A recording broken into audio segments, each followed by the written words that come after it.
Bueno, buenas noches. Voy a ir comenzando. Solamente quería preguntar si se me escucha bien. Sí, Sí, sí, muy bien.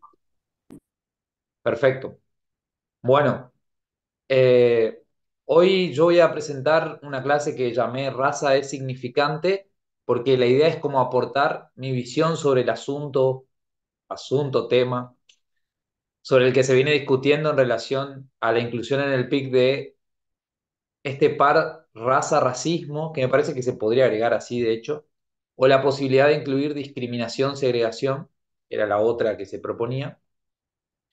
Y lo que yo creo en principio en esta discusión es que hay allí todavía un apresuramiento, como marcaba Fauci la vez pasada, y hacen falta espacios para comprender antes de poder como concluir cuál de las dos propuestas es la mejor. Yo igualmente tengo una idea de cuál es la mejor, la voy a compartir hacia el final y la voy a justificar, pero me parece que se adelantó un paso en esto de el versus y todo lo que venía diciendo Martín. Mi idea es entonces aportar algunos hilos al asunto desde lo más elemental, entiendo yo, para que los colegas interesados puedan comenzar a meterse en el tema y en las discusiones tan interesantes que se están planteando, porque entiendo que algunos sienten como que de esto todavía muy ajeno o como que hay un mundo ahí, entonces como arrancar desde lo más básico por ahí. Eh, y a eso quiero hacer una advertencia a nosotros, por lo menos los colegas argentinos.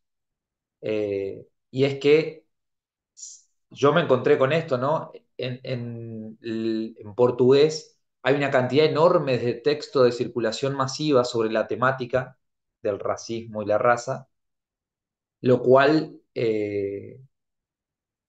hace comprender que para los colegas de Brasil es un asunto, un tema, como se discutió también, y para nosotros aún no es un tema, con lo cual, por no ser un tema, tenemos una comprensión demasiado intuitiva del problema de la raza y el racismo,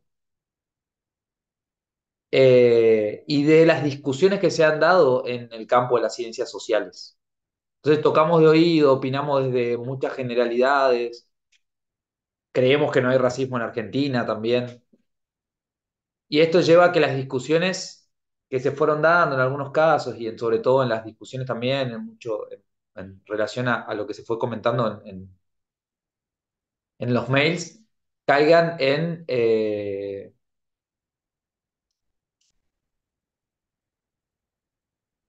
problemas que se podrían haber resuelto si se estudia por lo menos cuál es el desarrollo de la discusión. Por ejemplo, uno es que se propuso que raza o racismo podría caer dentro de la categoría de biologicismo. Yo voy a explicar por qué no, para mí no es así. O decir que en Argentina no hay racismo. Entonces yo intenté darle como título a esto, raza es significante. Para comenzar y para que esto tenga alguna relación con el psicoanálisis, porque si no solamente iba a ser una exposición sobre autores que se dedican al tema, quería ver qué decía Lacan sobre raza y racismo, y sobre raza en realidad no lo utiliza de manera muy genérica. Sí, de racismo tiene como algún par de ideas que les voy a citar donde aparecen. Sí, cito a Lacan. Dice él, existen entre los seres humanos una relación destructora y mortal. Siempre está allí presente en forma subyacente. El mito político de la lucha por la vida sirvió para insertar muchas cosas. Si Darwin lo forjó fue porque formaba parte de una nación de corsarios cuya industria fundamental era el racismo. Fíjense, industria fundamental de los ingleses, el racismo. Seminario 1, página 262. Y después Lacan dice que esta idea de la lucha por la vida o todo lo de Darwin está demostrado que es falso, dice él, que es errónea esa idea.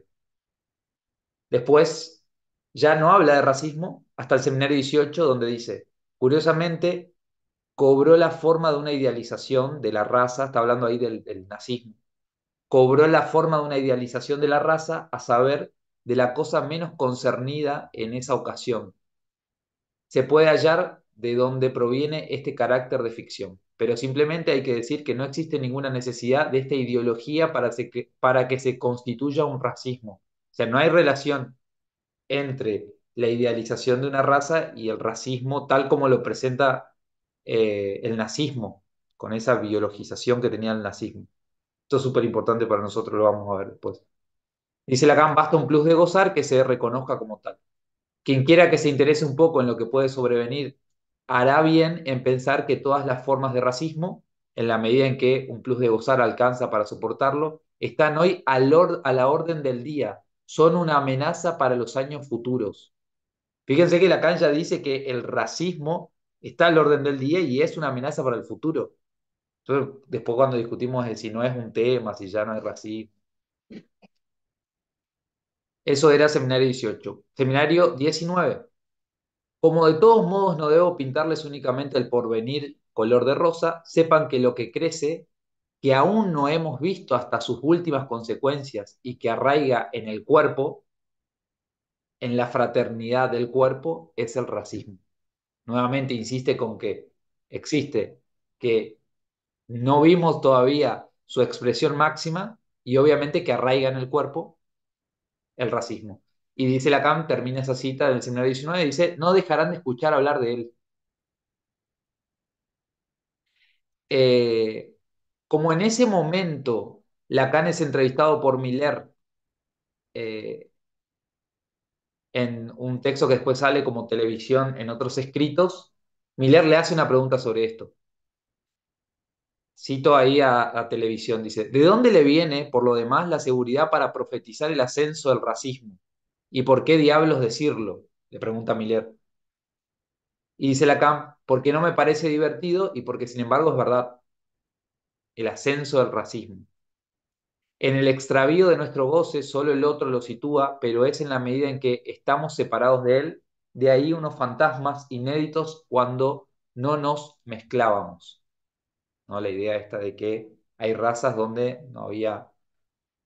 La idea de raza implica la idea de que no hay mezcla. Sigo. Dejar a ese otro en su modo de goce es lo que solo podría hacerse si no le impusiéramos el nuestro, si no lo consideramos un subdesarrollado. Y puesto que se añade ahí la precariedad de nuestro modo, que desde ahora solo se sitúa en el plus de gozar, que incluso ya no se enuncia de ningún otro modo, ¿cómo esperar que prosiga aquella humanitariedad? Esto es un neologismo, humanitariedad. Y dice, de cumplido con lo que se revestían nuestras exacciones. Termina y dice, Dios, al recuperar con ello fuerza, acabaría por existir. Eso no perseguía nada mejor que un retorno a un pasado funesto.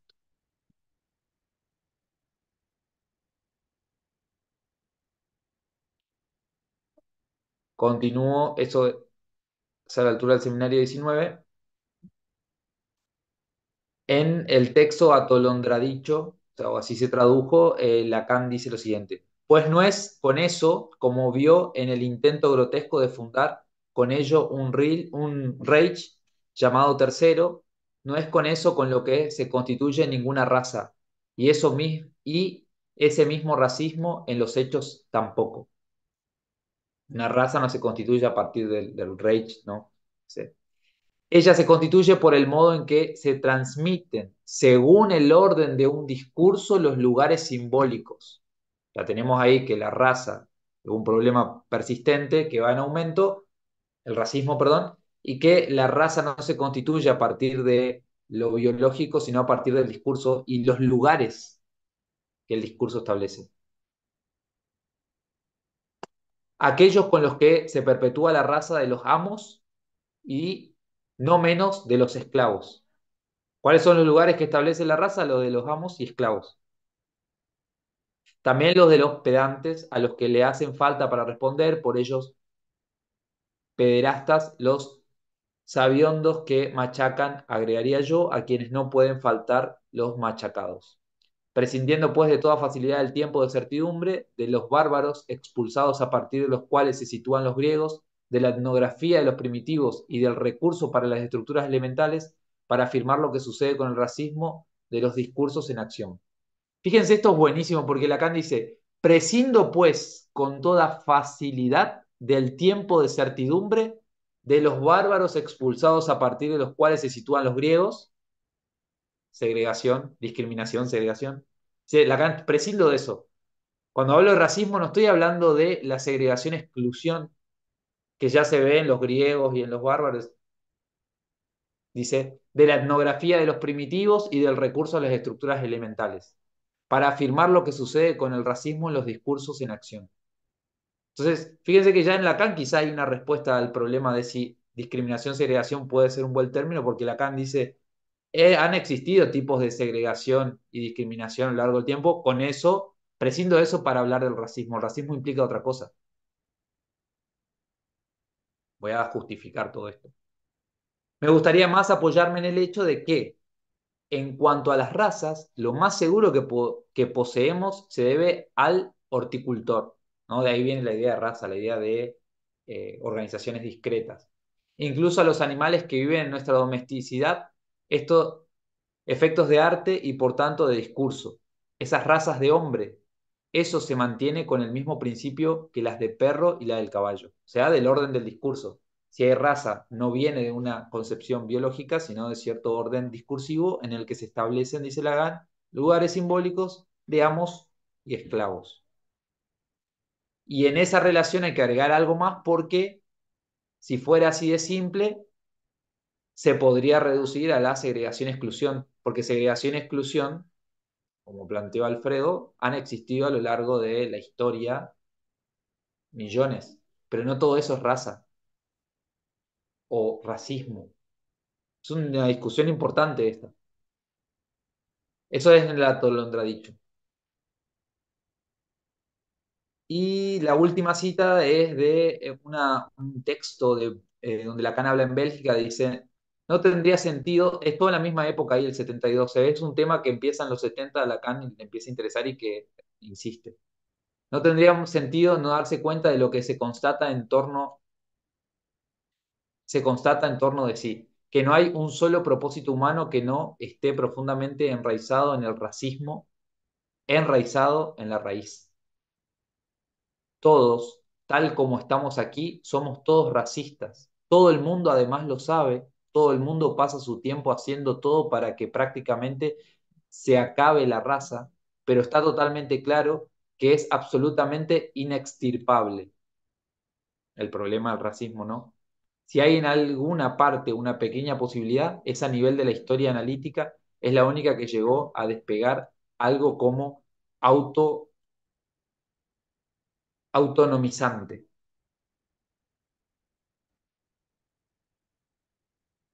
Entonces, tenemos el problema planteado por Lacan. Fíjense que Lacan despega la idea de raza de lo biológico, no se lo atribuye solamente a Hitler, al nazismo, o sea, hay algo más allá de la raza o la idea de racismo implica algo más allá de eso, y tampoco puede reducirse a la segregación-exclusión histórica y universal de todos los pueblos. Esta es la discusión que quiero mostrar que está planteado en él. Y es importante esto porque también en las discusiones se fue a como que el problema son los estudios decoloniales. Y ahí tomé el texto que toma Alfredo, que se llama Para una historia política de la raza, que es de Jean-Frédéric Shaw, y él puntualmente hace un trabajo muy interesante porque nunca cita estudios decoloniales y sin embargo tiene las mismas tesis, lo cual es súper interesante para decir, bueno, no es un problema de los estudios decoloniales interesarse en el racismo, sino que es un problema que trasciende a los estudios decoloniales. Y él también dice esto no se puede reducir el racismo a segregación, exclusión o a términos de esa índole.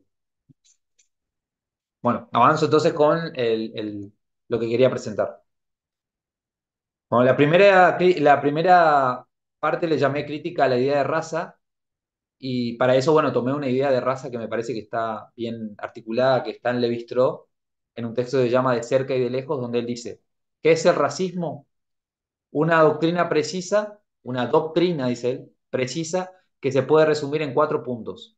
El primero dice que no existe una perdón, que existe una correlación entre el patrimonio genético, por una parte, y las actitudes intelectuales y las disposiciones morales, por otra. Ese es el primer punto del racismo.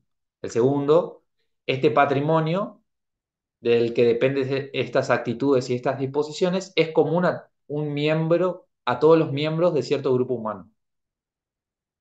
Tres, estos grupos llamados razas pueden ser jerarquizados en función de la calidad de su patrimonio genético. O sea, hay una jerarquización. Hay razas, hay jerarquías.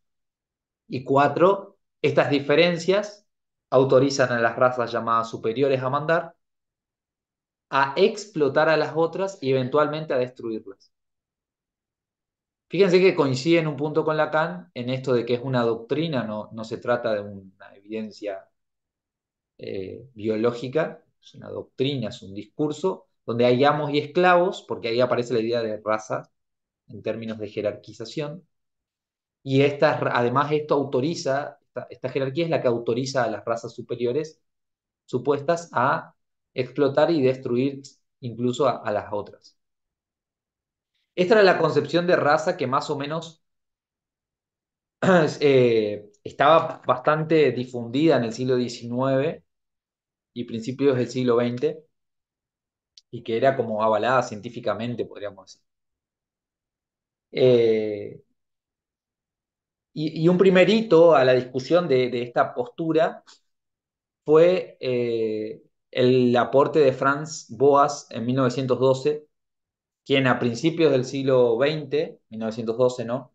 En un momento en que la idea de progreso unilineal científico y técnico gozaba de hegemonía, proponía que el concepto de raza no podría servir como explicativo de la identidad, la diversidad cultural, el lenguaje de los pueblos, dejando así sin piso a los planteamientos racistas de la época, ¿no? Porque lo que decía Levi-Strauss era que se suponía que ciertas aptitudes, perdón, cierto patrimonio genético daba cuenta de las actitudes intelectuales o morales de los grupos. Entonces es el antropólogo François, que dice, bueno, no hay relación. Patrimonio genético no explica las conductas o los comportamientos de los pueblos. Fue el primero. El problema de Fran Boas es que justamente él sigue creyendo que hay razas y que a eso le corresponde estudiarlo la biología.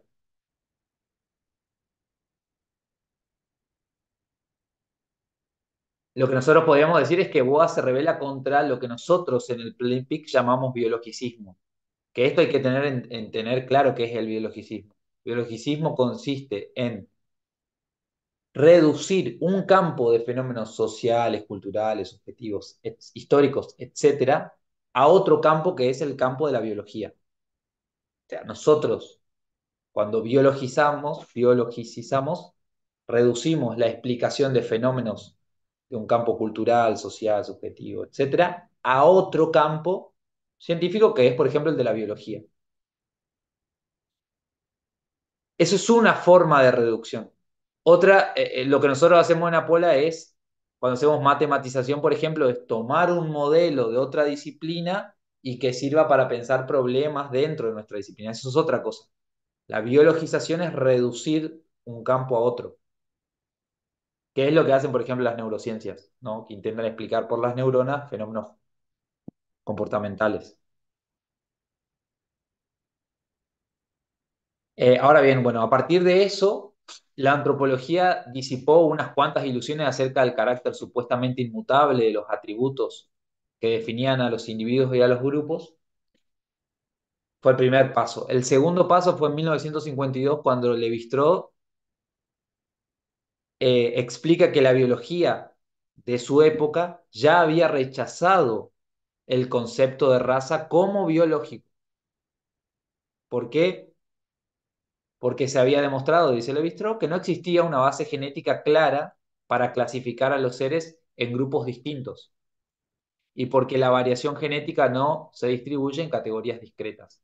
O sea, no hay una variación genética que todos compartimos una variación genética, hay una especie de continuum y no hay cuestiones discretas que podían permitir hablar de razas. O sea que el concepto dentro de la biología para los años 50 ya estaba bastante criticado, dentro de la genética también. Pero en los estudios sociales fue recién a partir de la década del 60 cuando los biólogos y antropólogos hicieron una crítica mucho más sistemática a la validez, eh, particularmente científica y biológica, que tenía el concepto de raza. Lo cual dio paso al siguiente razonamiento. Si la raza no es una categoría biológica objetiva, era entonces una construcción social. Y como se trataba de un concepto en todo en términos, perdón, era una construcción social. Si no era un concepto de la biología, si no existía como objeto de la biología, era una construcción, ¿no? Se trataba de un concepto ideológico que servía para sostener dos falacias, una moral y otra supuestamente científica. La moral era otorgarle a las diferentes razas un orden jerárquico y una escala de valores y explicar. Y mientras que la falacia científica, perdón, consistía en suponer un sustrato biológico o natural profundo que determinaba no solo aspectos físicos, sino también imaginadas cualidades mentales, morales y comportamentales de los distintos grupos. ¿Se entiende, no? Ahí se desarma y se dice, bueno, la raza no existe como elemento biológico y si se utilizó con término ideológico que permitía jerarquizar y explicar supuestamente los comportamientos de ciertos grupos o suponerle ciertos comportamientos a partir de ciertos atributos imaginariamente biológicos o naturales. De naturaleza en sentido amplio pues puede ser cualquier cosa. No necesariamente era genético, puede ser la sangre. En este contexto, es comprensible que durante los años 80 y 90 la raza haya sido objeto de un meticuloso borramiento. Eso fue lo primero que hicieron, ¿no? Como la raza no existe, vamos a borrarlo todo esto porque es un concepto ideológico. Y se suponía que era necesario entonces conjurar la palabra y sustituirla con términos como etnicidad, grupo étnico, cultura. Y esto yo creo que es lo que aparece en muchos de los planteos que se han escuchado en la discusión que se está dando sobre raza. Bueno, si no existe la raza, hablemos de, hay etnias, hay culturas, ¿sí? O sea, no hablemos de raza porque sería como darle entidad a algo que no existe y entonces de esa manera produciríamos supuestamente racismo. O sea, hay como, yo lo ordenaría así como en dos instancias, ¿no? La primera crítica a la raza supone que la raza no puede explicar las expresiones culturales, sociales o subjetivas, pero sigue siendo un concepto biológico y eso es cuando se dice que, cuando alguien dice, bueno, reduzcamos el concepto raza a biologicismo, supone eso. Supone que la raza es un concepto de la biología que todavía funciona, aunque no lo diga así, lo tiene que suponer. Cuando vos reducís eso a biologicismo, o estás utilizando mal biologicismo, o estás suponiendo en el fondo que la raza sigue siendo un concepto biológico que intenta explicar conductas culturales, sociales, subjetivas, etcétera. A veces nosotros nos confundimos, biologicismo es reducir una disciplina a otra, y es la biología, y en realidad en la biología tampoco existe hoy la raza, entonces no puede aparecer en el concepto de biologicismo, no puede subsumir biologicismo a racismo.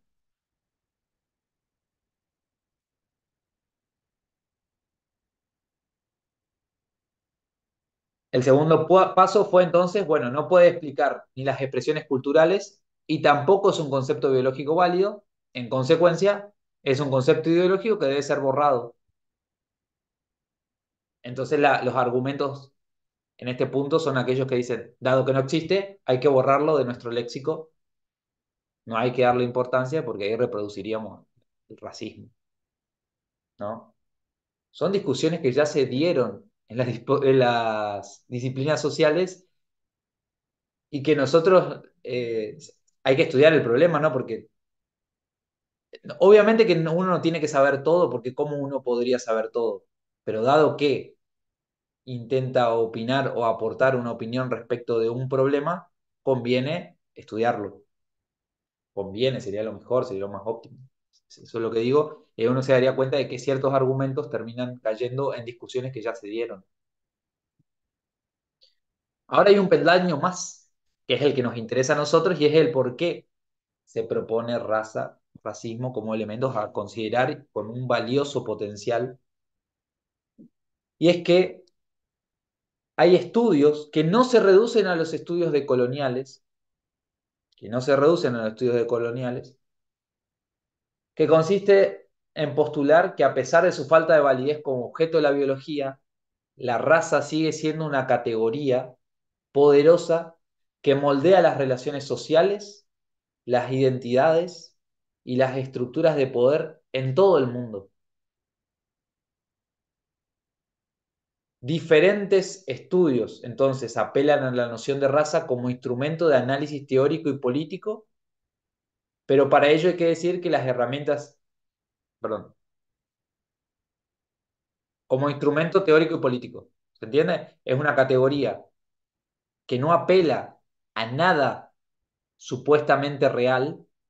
La raza no existe, sí, ya sabemos que la raza no existe en términos de la objetividad de la biología, perfecto, pero es una categoría que sirve para organizar un montón de otras cosas que no son la biología, como son las relaciones sociales, las identidades y las estructuras de poder. O sea, ahí radica su utilidad, no en si es un producto, se refiere a un objeto supuestamente fáctico de la biología.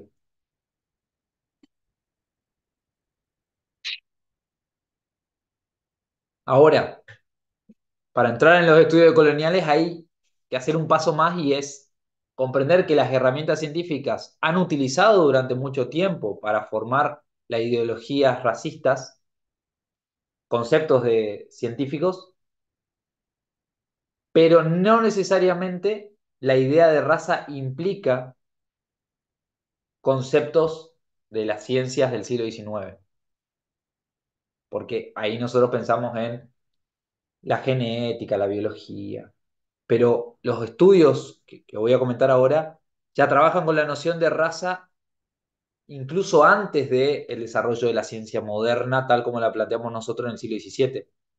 Van a ver que ellos arrancan con el descubrimiento de América.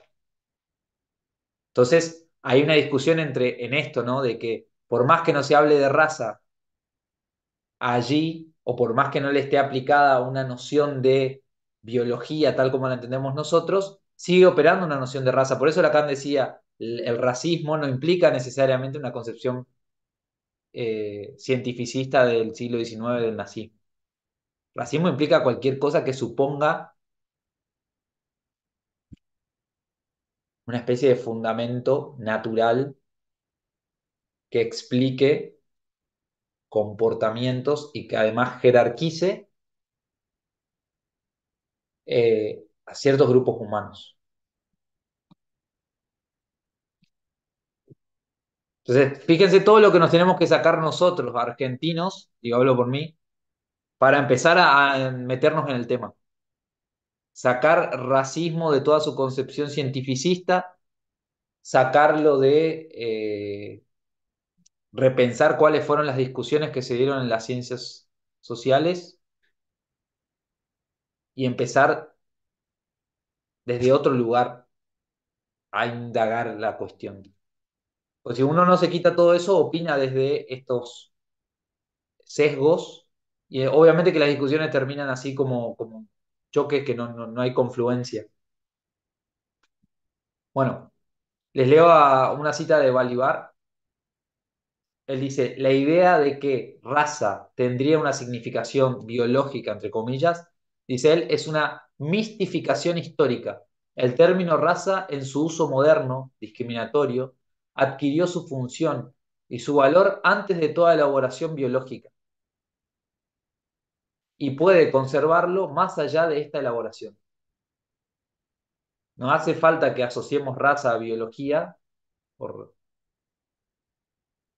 porque puede ser que la raza esté funcionando como concepto ideológico mucho antes del nacimiento de la biología científica, e incluso puede que siga funcionando después de que haya perdido su sustento supuestamente científico, que es que se creía que existía realmente la raza en cierto momento.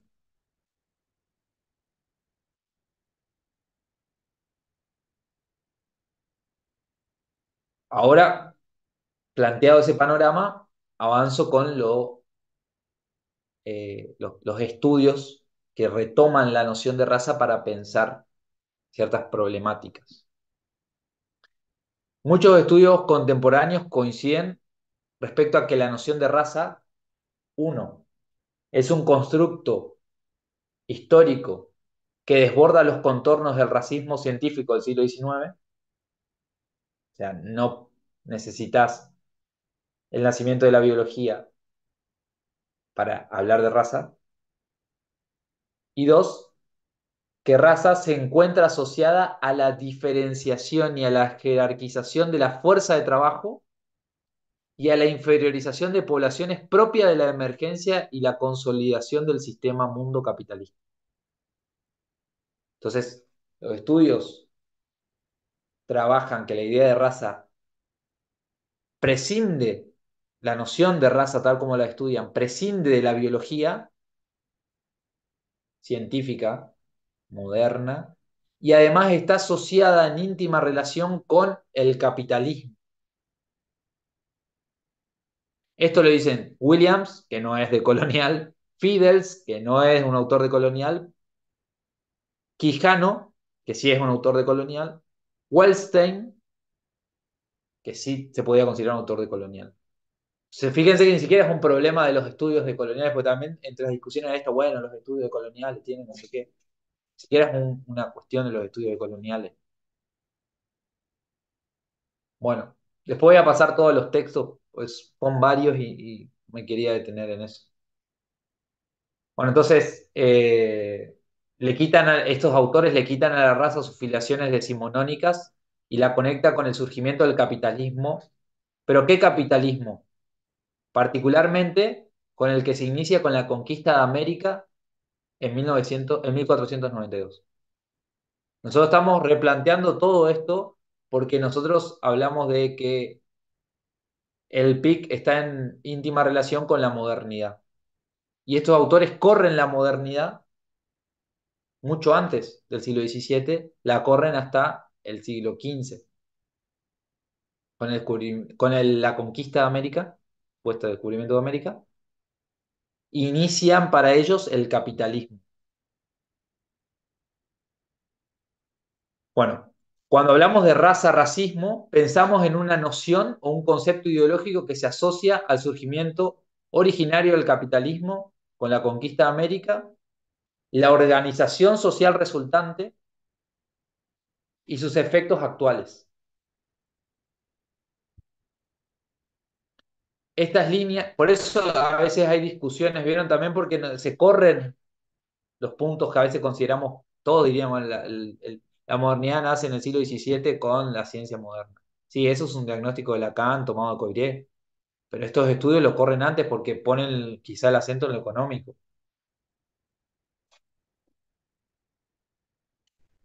Bueno, estas líneas buscan entender esas relaciones entre el orden colonial y el racismo, considerando que la distinción racial fue y es una herramienta política y un recurso disponible en una sociedad. Wellstein propone que el racismo constituye una de las doctrinas o pilares ideológicos del capitalismo histórico, señalando que el racismo, dice él, cito, fue la justificación ideológica de la jerarquización de la fuerza de trabajo y de la distribución sumariamente desigual de sus recompensas. Un poquito más adelante voy a meter un poco más con esto, pero se los digo al principio. El racismo es una ideología global que justifica la desigualdad de los lugares en la estructura económica. Lacan dijo más o menos algo así, ¿no? Es un discurso que establece lugares donde hay amos y esclavos. No necesariamente son amos y esclavos, ¿no? Y no jerarquías de relaciones, desigualdades, podríamos llamar ahí. Aníbal Quijano, por su parte, ha propuesto el concepto de colonialidad del poder, asociándolo a la racialización de las relaciones de poder, convirtiéndose en el más específico, dice él, cito, más específico de los elementos del patrón mundial de poder capitalista, eurocentrado y colonial moderno.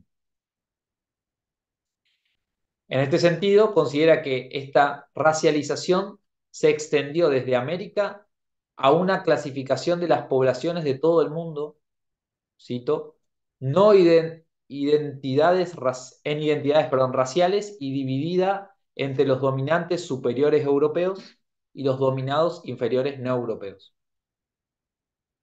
Así, las diferencias fenotípicas fueron usadas como expresión externa de las diferencias raciales. Cito, esto es todo de Quijano.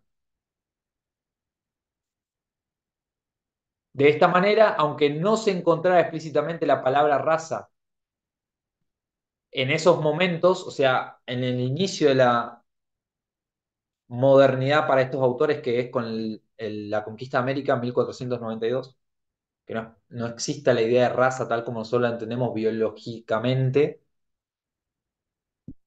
la conceptualización detrás de la clasificación racial y los efectos claramente son raciales.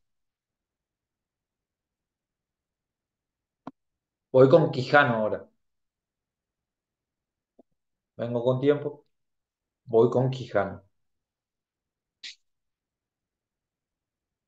¿Por qué elijo a Quijano? Porque me parece como que es el más representante o uno de los que mejor podrían ayudar a pensar esto, ¿no? Aníbal Quijano es un autor, es un sociólogo de origen peruano, murió en el 2018, de poco, y lo que hizo fue tratar de leer la raza como emergente de un flujo histórico. Fíjense que ya hace tiempo, desde todo lo que estoy charlando, dejamos de concebir la raza como un elemento asociado a la biología. Por eso le pongo significante. Su punto de partida, el de Quijano, ¿no? Es la crítica al eurocentrismo inherente al materialismo histórico. Él critica a Marx porque dice que la teoría marxista de las clases no se adecua a la realidad latinoamericana por haber sido formulada en Europa y a partir de una realidad europea. ¿Qué dice él? Dice, están los burgueses y los proletarios. Los burgueses son los dueños de los medios de producción, los proletarios son los obreros que trabajan. Entonces ahí se distribuye el capital, por la acumulación de capital del lado de los burgueses. Lo que él dice es, bueno, viendo esto es uno de sus primeros textos, él dice, bueno, viendo la realidad de América Latina, sobre todo en Perú, hay jerarquías dentro de los llamados proletarios, no son todos los proletarios iguales, no se les paga o se les ofrece los mismos trabajos a todas las personas.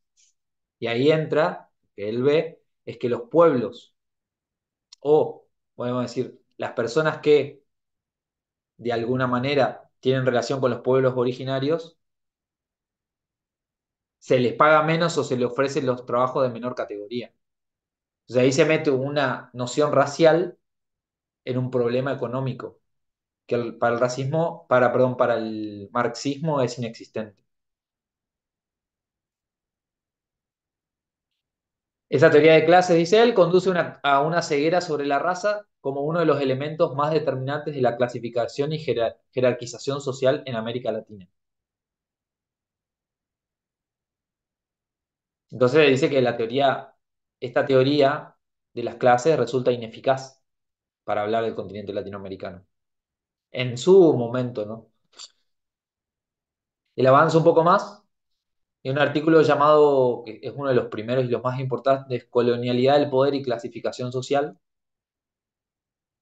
eh, Vuelve a hablar de las razones que le resultan en la invisibilidad de la raza, diciendo que, cito, las relaciones de dominación originadas en la experiencia colonial de europeos o blancos e indios, o sea, en el encuentro entre los europeos, a partir de ahí llamados blancos, e indios, negros, amarillos y mestizos, implicaban unas profundas relaciones de poder que en aquel periodo estaban estrechamente ligadas a las formas de explotación del trabajo.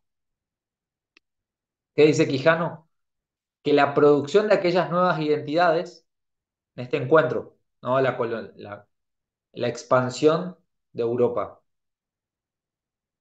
la conquista de América, en este encuentro, se producen identidades. ¿Por qué? Porque están los europeos y los otros. Y los otros, los europeos son los blancos y los otros son llamados indios, negros, amarillos, mestizos. ¿Sí? Ahí aparece la idea de que hay clases distintas, que estas clases se ordenan en una jerarquía y que además de ordenarse en una jerarquía, esto es un patrimonio que se transmite de manera, vamos a llamarle en esos momentos corporal. ¿No? Ahí está toda la idea de raza cocinándose. Lo que va a decir Quijano es que la producción de aquellas identidades históricas no podría ser explicada por naturaleza de las relaciones de producción que fueron establecidas en América, sino que las nuevas identidades anticipan y definen las posiciones relativas en el proceso productivo. Cambia la idea. No es que por una relación de producción se establecen las identidades. Él dice, no, primero se clasifica racialmente a las personas y luego se las inserta en un aparato productivo capitalista en el que, de acuerdo a su jerarquía, se las ubica en cierto escalafón. La idea de raza es constitutiva incluso de la organización económica. Esto quiere decir que la atribución de no blancura fue el instrumento colonial para la disminución del valor atribuido al trabajo de los racializados y a sus productos. Es decir, para su subvaloración o en otros términos, para el incremento de la plusvalía extraída del mismo. ¿Se entiende, no? Porque, por ejemplo, en este proceso de racialización de los pueblos africanos, la relación de plusvalía o la subvaloración del trabajo fue la quita absoluta del valor productivo. O sea, todo lo que se producía como valor se lo quedaban los amos. Las personas esclavizadas no recibían una retribución económica por eso. Sí, los trabajadores europeos que trabajaban para estos amos. Sí, incluso a veces los pueblos originarios que tenían una función más de servidumbre. Pero fue una relación súper distinta entre los pueblos africanos esclavizados, los pueblos originarios y los europeos. En este proceso productivo, cada uno tenía su escalafón y se le pagaba o no se le pagaba de acuerdo a una clasificación racial.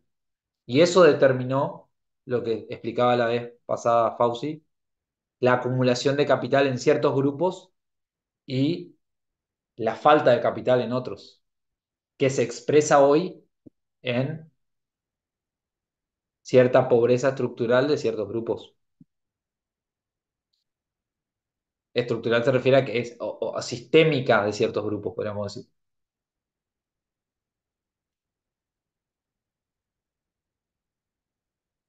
Aníbal Quijano, entonces, y ahí respondo a otras críticas, dice, no cae en la emboscada de las definiciones sustantivas de raza, no la sustancializa. Se decía, bueno, transforma identidades. No, en realidad dice en el encuentro, por las relaciones de poder y por como dispositivo ideológico, la noción de raza se utiliza así, y no es porque exista férreamente una idea de identidad.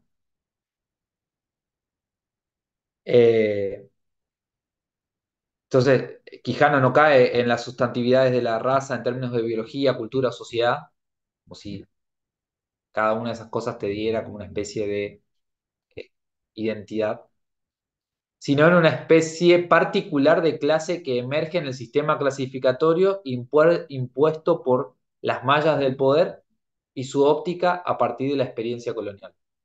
Dice, reconoce la existencia de diversas formas de etnicismo y xenofobia desde tiempos remotos, pero distingue la raza. Fíjense, esto es Lacan. Lacan dice lo mismo, dice, estaban los griegos y los bárbaros, sí, había expulsión, bueno, pero no es lo mismo que el racismo. Bueno, acá Quijano hace lo mismo, dice, bueno, existe etnicismo, xenofobia, han existido entre los pueblos incluso originarios de América Latina, ha habido esclavización, entonces, sí, ha existido, perfecto, de tiempos remotos, sí, pero distingue la raza en sentido moderno como forma de etnicidio, dice, han sido probablemente un elemento frecuente en el colonialismo en todas las épocas, pero es solo la modernidad colonialmente originada la que inventa la raza con el conjunto de características y consecuencias para el control de la sociedad y de la producción. Entonces, de vuelta, esto puede dar una explicación a lo que dice Lacan. ¿Por qué racismo no es asimilable a cualquier tipo de segregación y exclusión, o discriminación y segregación, o etnicidad, o xenofobia?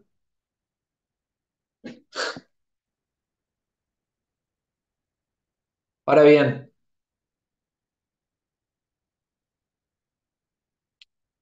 da un paso más Quijano, ¿no? Porque no solamente relaciona esto con las relaciones de clase y el problema de la economía, sino también con relación a la constitución de las repúblicas del Nuevo Mundo. Que ese es otro punto importante de la historia de Latinoamérica, que es la conformación de los estados, cuando dejamos de ser colonias y pasamos a ser estados nacionales. Ahí el problema del racismo se intensifica con otras estrategias, de otros modos. Y acá es donde entiendo yo, y lo voy a trabajar en otra oportunidad, en otra clase, el destino de Brasil y Argentina se bifurcan y hace creer que Argentina hoy no tenga racismo. Esto dice Quijano, dice, la mirada eurocentrista de la realidad social de América Latina llevó a los intentos de construir estados-nación. Teníamos que ser igual que Europa, entonces nosotros vamos a construir nuestros propios estados-nación. Latinoamérica se estaba liberando de la colonia europea y para liberarse toma el modelo del conquistador, el Estado-nación. Bueno, sigo. Según la experiencia europea, como homogenización étnica o cultural de una población encerrada en las fronteras de un Estado. Todos tenemos que ser lo mismo, todos, no sé, la pluralidad de como le llaman, el crisol de razas y toda esta idea de unificación y todos somos parte de los argentinos o los brasileños. Entonces lo que dice, eso planteó inmediatamente el así llamado problema indígena y aunque innominado, el problema negro, dice Quijano. Esto está muy bien trabajado y documentado en el libro de Rita Segato que se llama La Nación y sus otros. Si vos tenés que unificar y homogeneizar, tenés el problema de, si consideras todavía la noción de raza, que están tus otros internos a tu propia nación. ¿Qué haces con esos otros? En Argentina tenemos la experiencia de Roca y el exterminio absoluto de todos los pueblos originarios que estaban en La Pampa. Exterminio absoluto para la unificación de Argentina.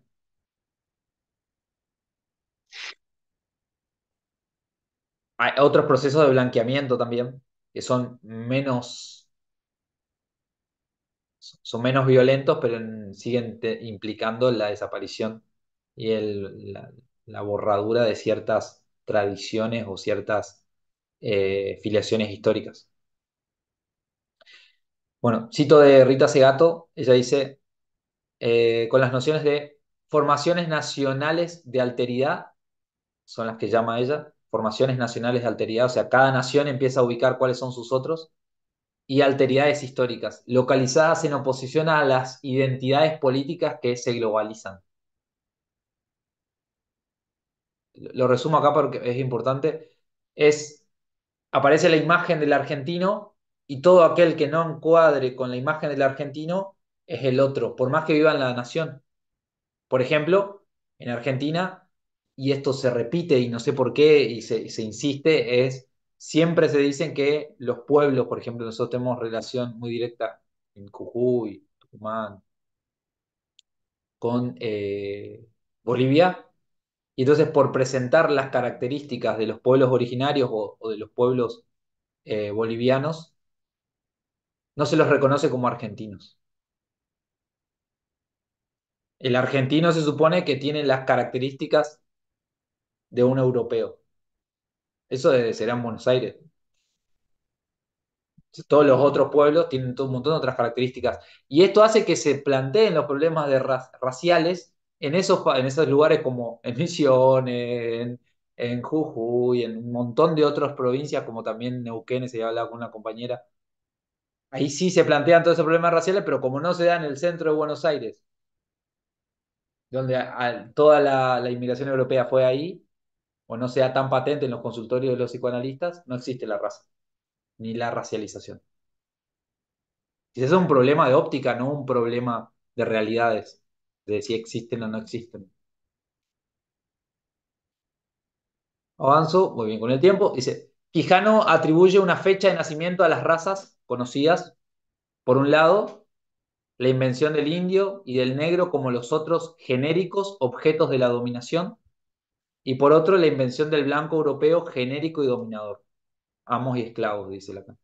El régimen colonial y racializador funda, así, para este autor, una colonialidad permanente y hasta hoy definitiva de las formas del ejercicio del poder, a remolque de la cual se genera el capitalismo y la modernidad, cuyos centros van a funcionar en Europa. Pero son originarios de la conflagración entre los dos mundos. En otras palabras, el régimen colonial es a la colonialidad persistente que establece como el régimen racial inicialmente colonial es a las formas variables de racismo propias de la colonialidad. El signo que llamamos raza, ¿qué empieza a pasar ahora? Que es la discusión, ¿no? ¿Qué le llamamos raza o qué le llamamos, cómo se llaman los problemas de racismo en cada país de Latinoamérica y del mundo? Porque es variable.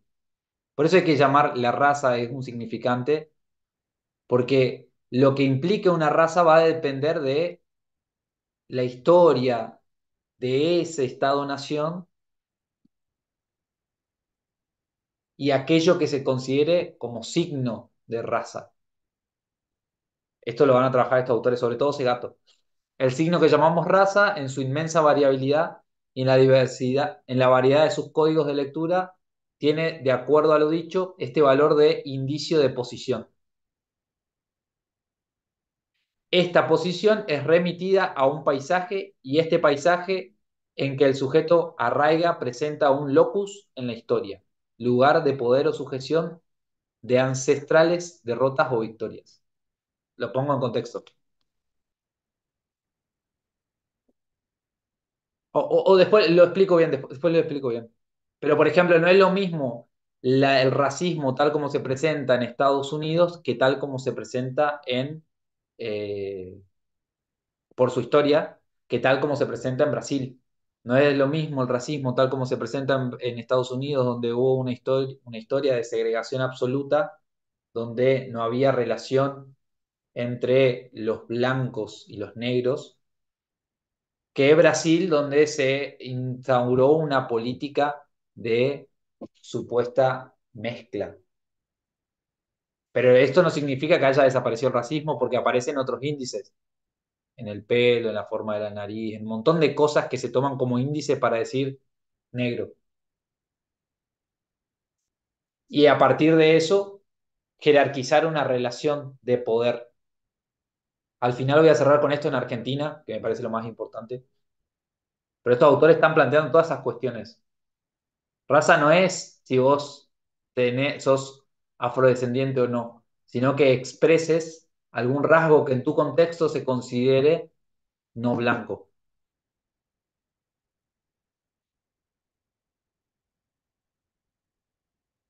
y que te incluya dentro de una jerarquía en la cual generalmente salís perdiendo, ¿no? ¿Cuál es la noción de raza? Aquello que estos autores llaman raza es resultado de una selección de rasgos que modifican el valor y que sirven para marcar grupos poblacionales y atribuirles un destino como parte de una jerarquía social. Eso es la raza. Cualquier selección de rasgos que te incluyan dentro de una jerarquización. Puede ser la sangre, digo, los judíos, puede ser un rasgo fenotípico, como el color de la piel, pero en ese contexto particular y en esa historia se lee como rasgo de exclusión. Así, la raza debe ser entendida como significante, como trazo cambiante.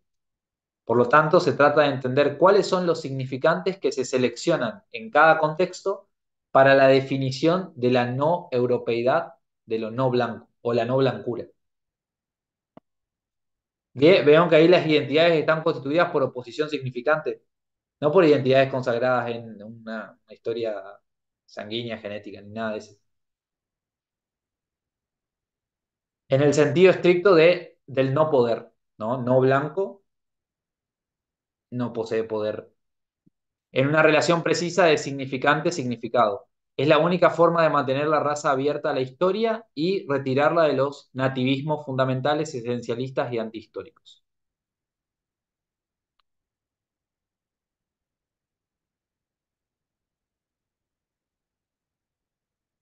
El concepto de políticas conceptuales en general y el de geopolíticas conceptuales en particular, que es sugerido por Marisol de la Cadena, sirve para subrayar que las definiciones de raza son dialógicas y que estos diálogos están articulados por relaciones de poder. La raza responde a geopolíticas conceptuales locales, nacionales e internacionales.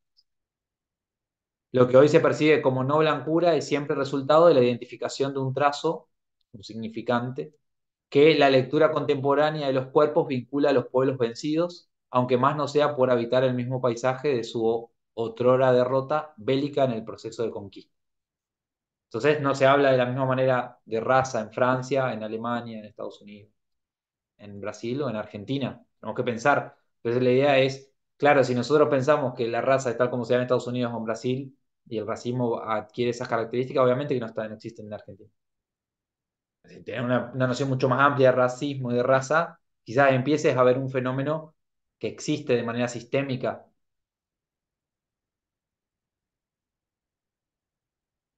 Las respectivas historias de nuestros países divergen en aspectos fundamentales a la hora de analizar las políticas raciales.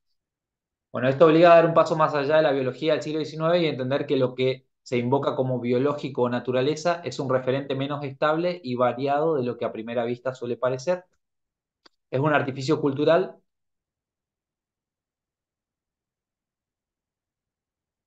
para recurrir a la historia y la etnografía para examinar cómo en concreto se construye y opera lo biológico o la naturaleza en las prácticas y narrativas raciales localizadas espacial, social y temporalmente. La expansión colonial europea ha estado ligada a la distinción y la jerarquización de lugares como componente de las tecnologías de dominación y de legitimación de exclusiones y de explotación del trabajo y de los territorios. Para finalizar, quiero decir que la propuesta de sustituir raza, racismo por discriminación, segregación tiene el problema, o sea, si decimos, en vez de raza, racismo, hablemos de discriminación, segregación. Hay un problema ahí. Y es que esta discriminación, segregación, borra de un plumazo toda la discusión histórica, económica, social, científica que el par raza-racismo constituyen. Incluso se pierde de vista por ahí también, se tendría que borrar entonces sexualización de la identidad, como habían propuesto. Si queremos términos totalmente abstractos que puedan prescindir de cualquier relación a la historia, a la economía, a lo social. Sin contar que finalmente terminan por invisibilizar procesos que persisten en la actualidad. Cuando vos decís discriminación, segregación y después decís, bueno, siempre hubo discriminación, segregación y cada uno de nosotros es discriminado y segregado en su grupo, sí, está bien, pasa eso, pero por ahí se pierden de vista procesos mucho más amplios que no refieren a personas particulares, sino que a grupos mucho más amplios. Y ahí viene, bueno, ¿y eso cómo se ve en la clínica? Que era la otra crítica. Tomo un texto de una publicación que me pareció re interesante que se llama Marrones escriben en Argentina. Lo único que más o menos se puede trabajar de racismo. Hay otros textos que voy a ir comentando, pero parece súper interesante porque son gente con que ellos se definen marrones y escriben cómo es la experiencia de ellos, ¿no? Entonces, tomo tres párrafos y ahí cierro. Dice, una pregunta que parece fácil, pero que en sí entrama complejidades presentes e históricas y que los marrones se preguntan cada tanto es.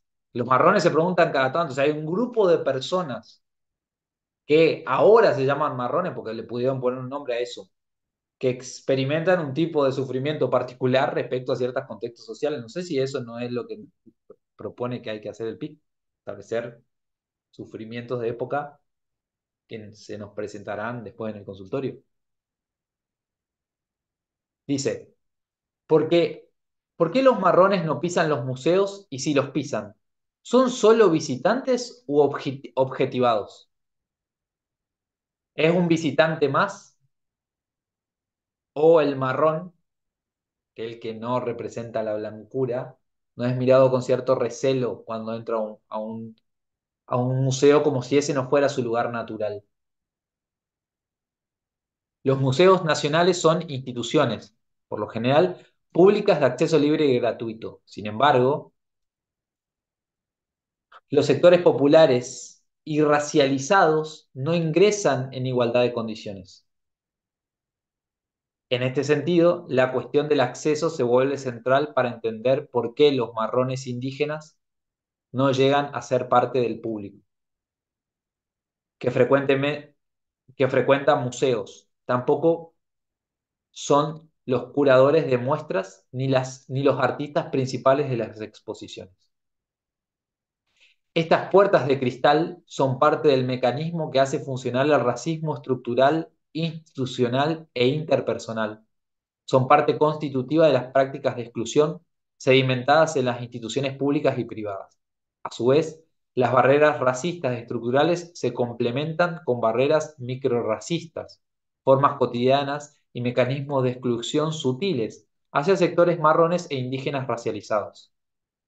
Estas formas sutiles incluyen el prejuicio, por ejemplo, asumir que la persona marrón es humilde. ¿Qué hace una persona? Por eso el problema del otro, bueno, nosotros los argentinos no tenemos problemas raciales, tenemos problemas de clase.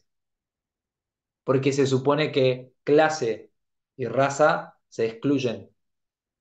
Estos autores dicen que en realidad están intrínsecamente relacionados. Hay racialización y problema de clase por la racialización. Otro ejemplo, dice, digo, alguien puede venir al consultorio y decir, la verdad que entro a un museo y todos me miran como si yo no perteneciera, me siento que no pertenezco a ese lugar, o no puede llegar gente así, no llega a esas clases, o trabajamos en lugares donde no nos llegan este tipo de problemática, capaz. Otra, la estigmatización, asociarles con identidades subalternas, entre otros, los marrones como extranjeros. ¿Vieron en la tele esa entrevista que le hacen a una persona, a una chica que iban caminando por la calle y le pregunta, ¿y te queda lejos? ¿La venís a ver a, no sé, a Taylor Swift, creo que era? Y sí, porque te queda lejos de Bolivia. Asume que es boliviana por características corporales y ahí dice, no, soy argentina. ¿Alguien puede venir con ese problema o no? Oye, este es un problema totalmente extraterrestre. Y lógicas de discriminación racial, divisiones raciales del espacio o asumir a marrones como físicamente fuertes y negarles asistencia médica. El derecho de admisión en sí es en sí una forma de exclusión directa a lugares determinados. De antemano restringe la entrada de personas racializadas según criterios que fijan el orden racista. Si bien la racialización incluye elementos más allá del fenotipo, como ropa, disposición corporal, forma de hablar, el fenotipo tiene un peso específico. O sea, ¿se acuerdan? Fenotipos aquello que se expresa en el cuerpo y los genotípicos aquello que se transmite de manera genética. Dice, los marrones igualmente, les marrones, perdón, igualmente pulcros y amables que sus pares blancos, pueden ser rechazados en la entrada de determinados lugares especiales y simbólicos, mayormente relacionados a las clases altas, por no responder al patrón hegemónico de rostro. Puede ser que no te dejen entrar a un lugar, a un boliche, o no. O esas cosas no suceden en Argentina, o esas cosas no le suceden a nuestros pacientes, o eso no puede ser una demanda de alguien de sentirse así.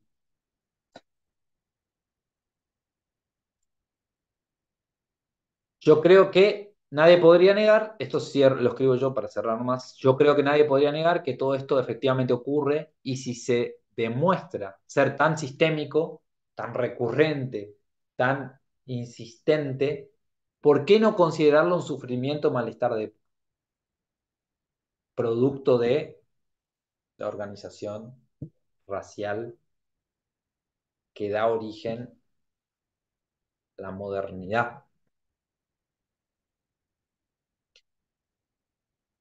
Bueno, cierro ahí, perdón si fue mucha información. Perdón si no se entendió o fue muy rápido. Así que bueno, escucho preguntas, sugerencias, comentarios.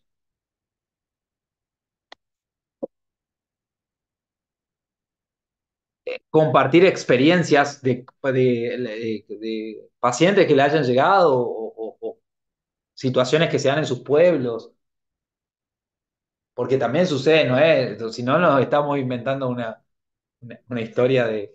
No, no hay en Argentina, no hay en Argentina racismo. Quizás no lo vemos porque tenemos un concepto errado de raza, racismo. Es lo que quería mostrar. Alba,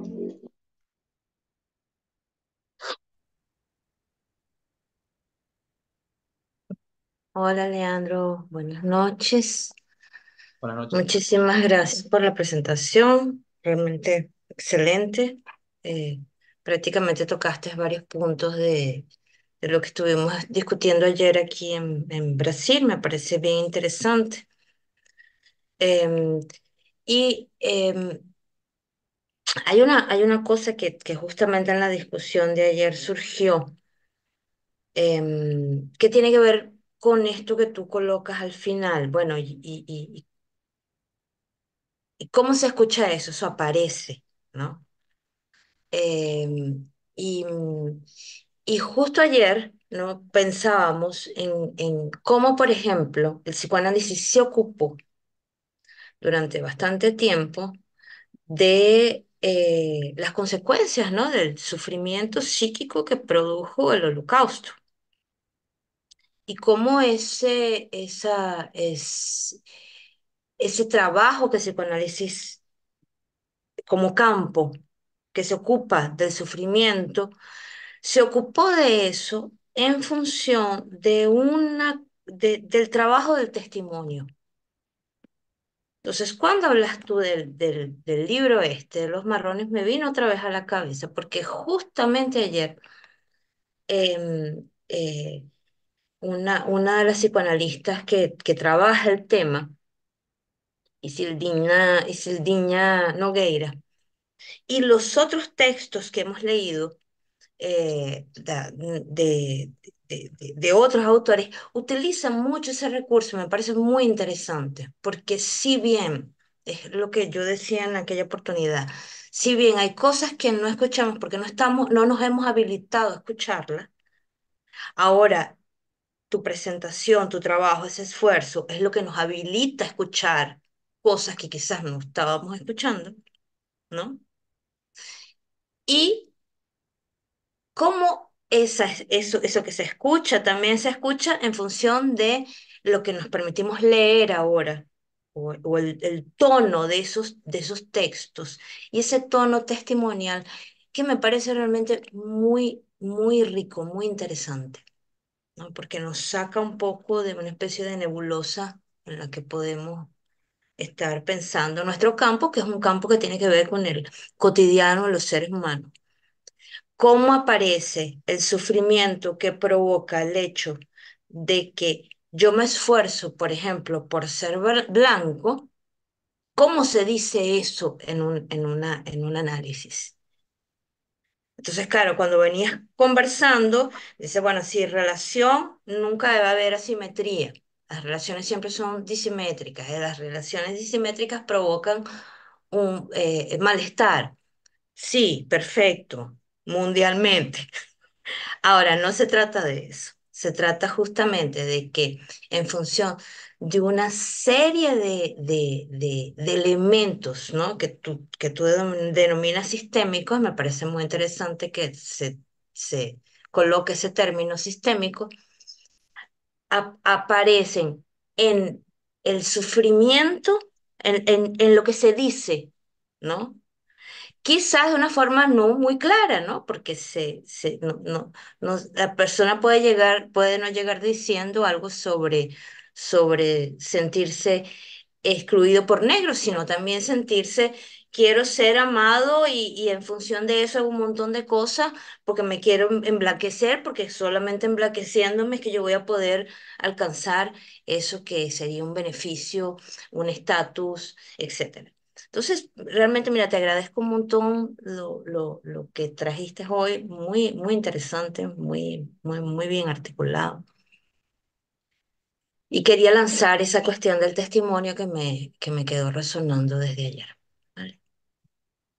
Creo que lo inicia Fanon, viste que Fanon, pero también de Souza, la escritora brasileña, también Ujú. viste que sigue como el modelo de Fanon de explicarlo a partir, bueno, Quilomba, que fue como el último libro más Gracias, Tomás. conocido en Ujú, español, ujú, sí utilizan ese recurso al testimonio que está buenísimo. Por eso ujú. sería como exagerado decir que no hay.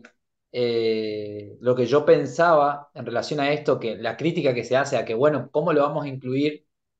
Y es que en realidad, salvo que se tome el PIC como si se tratase de una especie de manual del DSM-4 donde tenemos que tildar nihilismo presente, biologicismo presente en el discurso,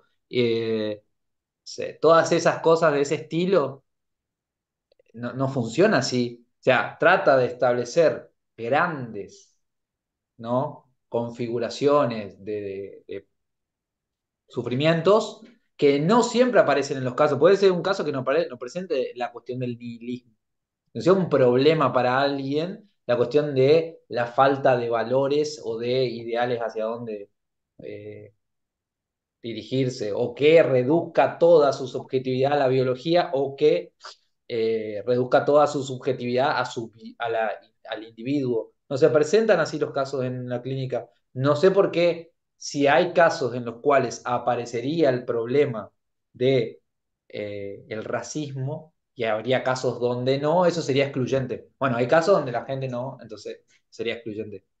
Cuando de hecho es una configuración social, porque dice Segato en el libro ese que se llama La Nación y los Otros, ella dice, yo cuando voy a Europa eh, me siento negra. Por más que tenga abuelos europeos, llevo la marca de ser sudamericana, porque tengo un abuelo que no era, entonces aparece. Porque hay también relaciones muy distintas en Estados Unidos, creo que era en Inglaterra, ella cuenta que tenés que tener como una especie de linaje histórico de sangre para que te consideren. Son problemas súper contextuales, entonces quizá para alguien no sea un problema la racialización viviendo en Argentina, pero cuando se va a Europa sí. Entonces Es muy tampoco podemos decir, interesante. bueno, no en un caso, no, nunca jamás en la vida porque esta persona no presenta. no es así, a veces tan variable, pues la idea de covariancia significante funciona de ese modo, ¿no? Dependerá de los elementos, su contexto. Fauci, Eh, bueno, Leandro, la primera cosa que tengo a decirte es muchas gracias porque creo que supiste explicar muy bien muchas cuestiones que hemos tratado acá. Lo que tengo a hacer es más un comentario o dos, específicamente sobre dos puntos que me parecen muy interesantes de tu presentación. Eh, el primero sería de ubicar el racismo y el problema del racismo en Argentina, porque eh, hay dos peligros muy grandes de decir que no hay racismo en Argentina, siendo que la Argentina es el segundo país más grande de Sudamérica, con una diversidad cultural enorme. Eh, y que no se puede ser reducida a la ciudad de Buenos Aires. Realmente, si uno está en Palermo atendiendo a la población de Belgrano y Recoleta, realmente no va a escuchar el racismo, excepto en su versión de blanquitud. Ahí realmente hay un problema de clase. Eh, y el otro punto sería exactamente este de clase, porque considerando la historicidad colonial, es imposible establecer que un país históricamente colonizado y sudamericano no haya cuestiones raciales y el problema del racismo como un problema sistemático. Me gusta la idea de sistemático porque yo vengo hablando de estructura y nosotros brasileños hemos hablado de estructura hace un montón, pero se recurre a la idea de estructura psicoanalítica, un conjunto covariante de significantes, como si toda idea pudiera ser reducida a la matemática. Pero bueno, está buenísimo eso porque salimos de una discursividad que en Argentina eso no existe y realmente si no se habla, no existe. Eh, la otra cuestión es de ubicar eso clínicamente. Y me gusta que tu título es una afirmación. Raza es significante. O sea, y me gusta mucho lo que ubicas de que la raza llega como un elemento clínico también y al ser tomado como significante tiene su historia que está bueno de pensar porque cuando hablamos de clínica y de significante por el axioma lacaniano de que el significante no significa nada, es como si el psicoanálisis fuera un rinconcito aislado de la realidad, de la cultura, de la historia, de los problemas políticos en general y que está totalmente alejado de estas cuestiones. Y como si los significantes no parten de una articulación histórica, social, etcétera. Eh, entonces, creo que a partir de este punto de ubicar el significante también como un elemento teórico del psicoanálisis para tratar de las cuestiones raciales, empezamos a pensar en esto al nivel de psicoanálisis, de la clínica, de la teoría lacaniana y de las fallas de la teoría lacaniana referente a eso también. Pero bueno, más un comentario y agradecerte porque una gran presentación. Gracias.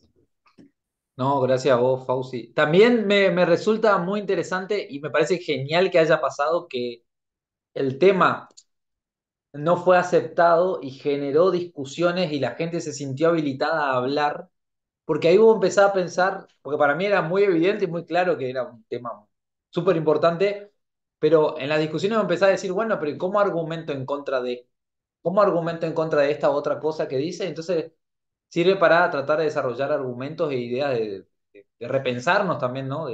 Ayer justo estábamos hablando con una colega que decía que ella vive en un país, en una provincia del sur, y decía que había un paciente que le contaba eso, que como él tiene descendencia mapuche, él entra a los lugares y es como si él supiera que lo están viendo, no en una dirección psicótica, ¿no? Sino que obviamente aparece la dimensión racial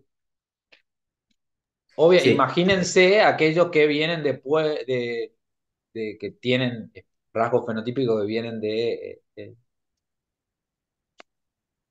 Jujuy o esa zona, teniendo en cuenta lo que pasa en la tele. Este libro sobre los marrones habla de eso, dice, ¿cuántas figuras no blancas encuentran en la tele que no hagan de policía, de gendarme o de algún oficio de segunda categoría y sean protagonistas? Dice, en general, no hay. O sea, eso constituye una imagen del argentino.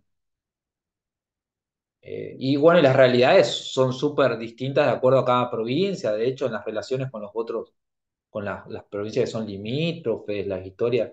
Por eso, también circunscribir a la historia de Argentina está bueno. Yo voy a hacer ese trabajo en otras dos. En la siguiente presentación quiero trabajar Freud y después la otra ya el racismo en Argentina. Entonces, también eh, ver cómo podríamos tratar de pensarlo nosotros. Quizás no sea un sujeto, un asunto, un tema, porque no está planteado aún tal como tiene la relevancia en Brasil. En Brasil, yo empecé a ver, viste, la otra vez que estábamos charlando, Fauci, la cantidad de publicaciones que hay sobre el tema desde diversos aspectos y ópticas es fenomenal, lo cual dice que hay algo que se está pensando que acá no. pero ¿Alguien más? Ah, es un punto interesante, un comentario rápido, porque si hay publicaciones también en español es porque hay gente pensando. Y si hay gente pensando, hay que leerlos también. Eh, sí. cuando hice mi última presentación, yo busqué referencias en castellano exactamente porque, ay, no sé leer en portugués, que puede ser un problema de idiomas también, pero hay publicaciones, hay gente escribiendo. Es todo muy contextual también, porque si me voy a un contexto académico, a un boliche, como dijiste vos, y solamente está encerrado en estas ideas de que no hay, de que no existe, de que no es un problema, realmente no voy a buscar referencias y bibliografías para pensar la cuestión. Ah, sí. Ah, no aparece tu nombre Ah, hola, MG. Leandro, soy María Montilla. Aparece mi Ah, nombre de hola. email. ¿Cómo están, Hola colegas? María. Mucho gusto. Hola, Fauci. Sumamente agradecida por este espacio, por este tema que nos convoca desde la propuesta de nuestros colegas brasileros, que es volver a pensar, dentro de lo que vos dijiste, Leandro, algo que se intenta borrar desde el lugar de pensar que el racismo no existe en tanto desde un punto de vista biológico, pero creo que como concepto es fundamental tener en cuenta. Sostengo, me pareció muy interesante que lo propongas nuevamente como significante. No sé si entendí muy bien lo que recién Fauci aludió al tema. Yo lo entiendo de esta manera y quiero ver si a lo mejor necesito una aclaración. Cuando vos dices que el racismo es significante, cuando Fauci estuvo acá en Buenos Aires y hizo su presentación, él comenzó su propuesta diciendo, bueno, que particularmente en Brasil un gran porcentaje de la población era negra. Y yo me acuerdo haberle preguntado, que yo creo que primero parto de esta base, los argentinos somos muy racistas, y me parece que no necesariamente, o sea, nosotros padecemos en Argentina no un eurocentrismo, sino un porteñocentrismo, ¿no? Creo que eso es algo también bastante interesante de rescatar, pero creo que somos racistas y ahí viene mi concepción de significante, porque no necesariamente alude al color negro. Vos trajiste la propuesta de lo marrón, pero también creo que eso incluye otras características, más allá de algo que represente la descripción imaginaria de un cuerpo, que es lo no blanco o lo que implica más que nada una cuestión de clases, ¿no? Es decir, y toda esta idea de pensar que o se es extranjero, fíjate qué loco, ¿no? Como si fuésemos los argentinos nada más que un conjunto que corresponde a lo blanco, que cuando ves la diferencia, lo primero que pensás es, ah, es venezolano, es colombiano, es centroamericano, ¿no? No, o boliviano, como el ejemplo que diste. Con lo cual, pienso que esa propuesta es sumamente rica. Creo que como significante no es en ese sentido un universal. Creo que puede ser que efectivamente la diferencia esté marcada.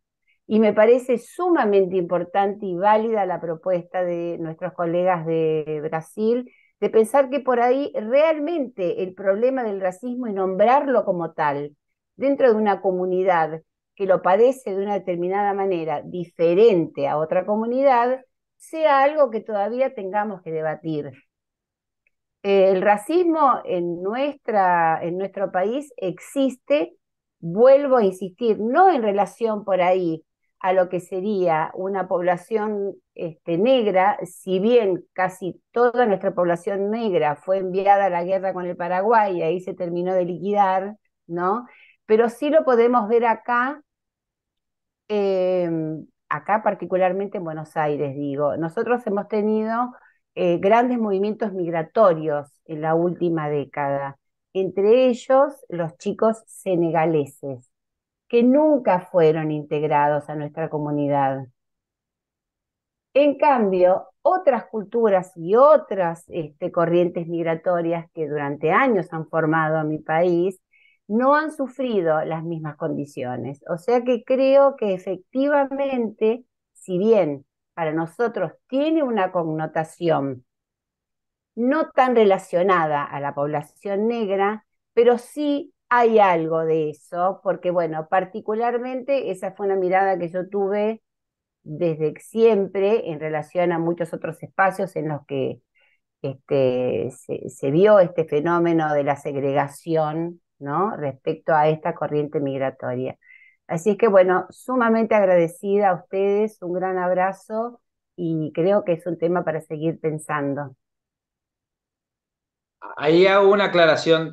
Sí, Sí, raza, yo puse raza, no racismo. Raza es significante en este sentido que vos decís que dependerá, como un significante covariante, dependerá de cada cultura. Vamos a decir, ujú, cada nación, su historia, cómo se configura ahí el racismo, porque en cada nación se seleccionan ciertos rasgos que se suponen que son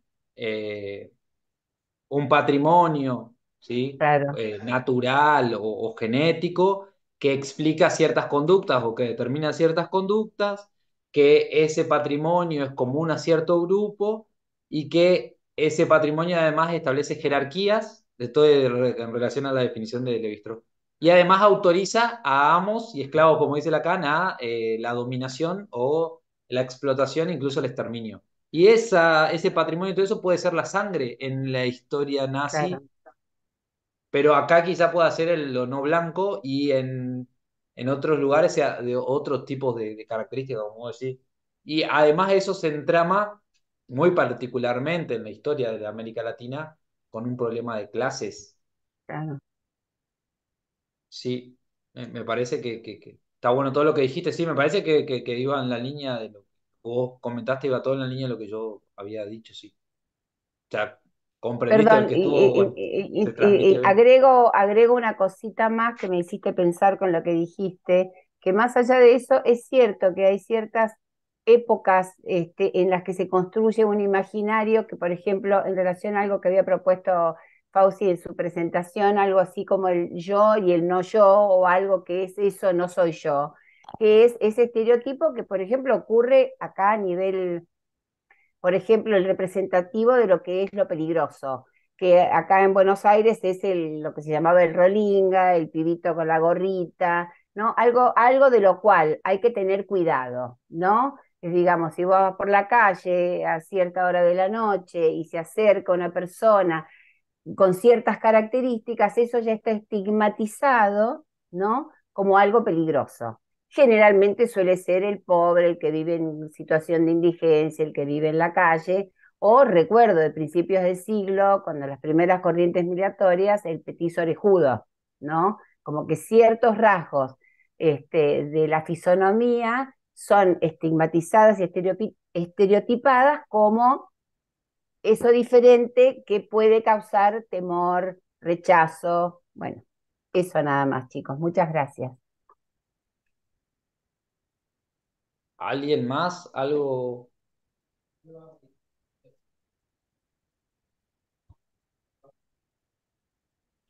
Bueno, hola, ¿qué Hola, tal? Narela, ¿cómo estás? Bien, quería decir algo. Bueno, en primer lugar, estuvo muy buena tu presentación, me pareció clarísima.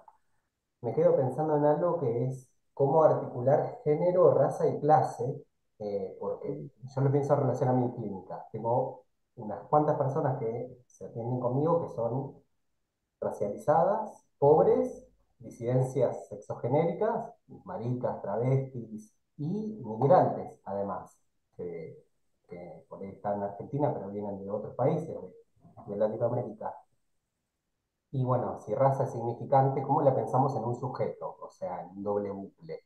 Como, bueno, y cómo se enlaza con género y con clase, porque comparto la crítica a pensar discriminación y segregación como a una abstracción que borra el racismo y por ahí algunas diferencias, bueno, también clase también, como me parece que es la idea de todos somos segregados en algún punto cuando se deja todo en discriminación y segregación y no como raza, racismo. Eh, pero bueno, con género también a veces pasa lo mismo, como bueno, no hay, no, se pierde de vista por ahí la jerarquización y lo que Ana María Fernández llamaba la diferencia desigualada, eh, pero se reduce y bueno, comparto esa crítica. Y me quedo pensando en eso, cómo pensarlo en el diagnóstico de un sujeto, en la dirección de la cura, o sea, si tiene un lugar, así como se dice antibiologicista, también una perspectiva antirracista, anticapitalista, eh, como contratendencia para esos sufrimientos de época. Bueno, se supone, se parte de la base de que el sujeto, el hablantecer que se atiende con el psicoanalista es una persona blanca. Por eso no hay casi ni una palabra de, de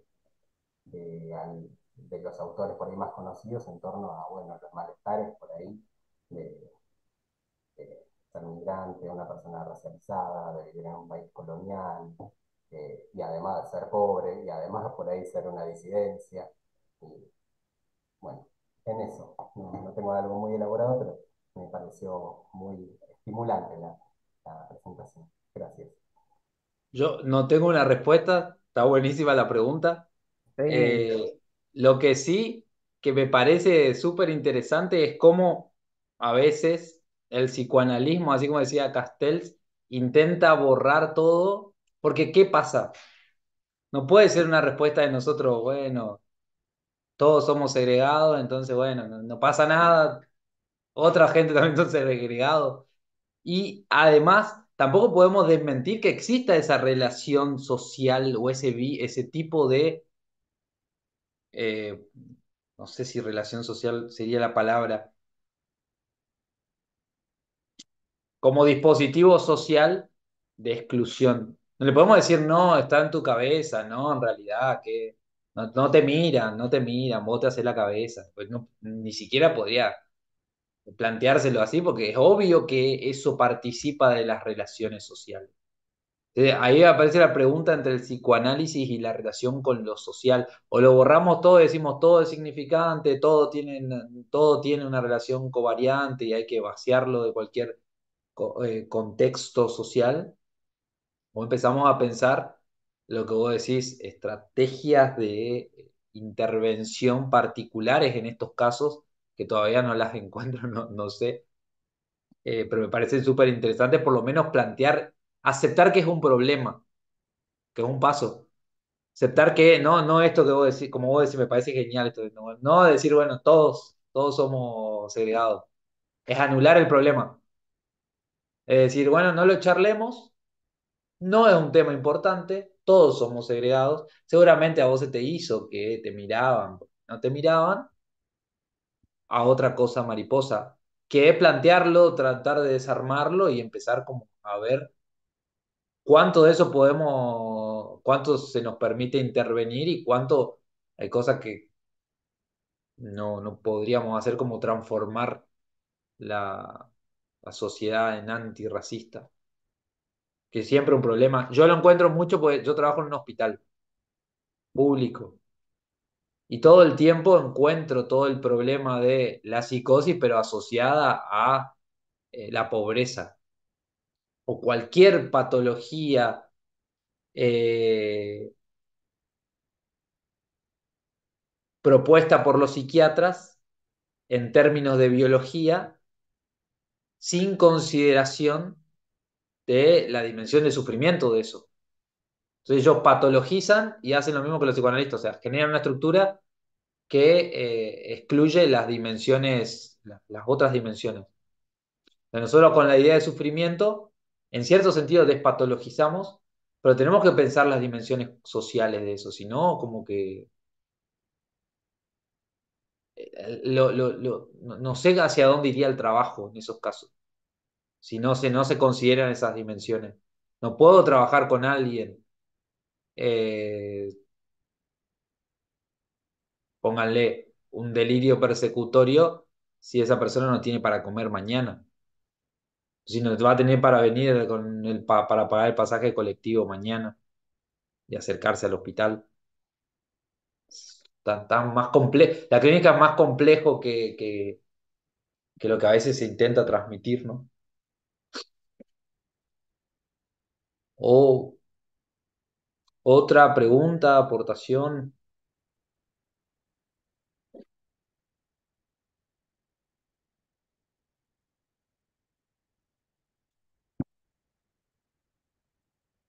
Bueno, les agradezco a todos los que participaron, les agradezco a todos los que opinaron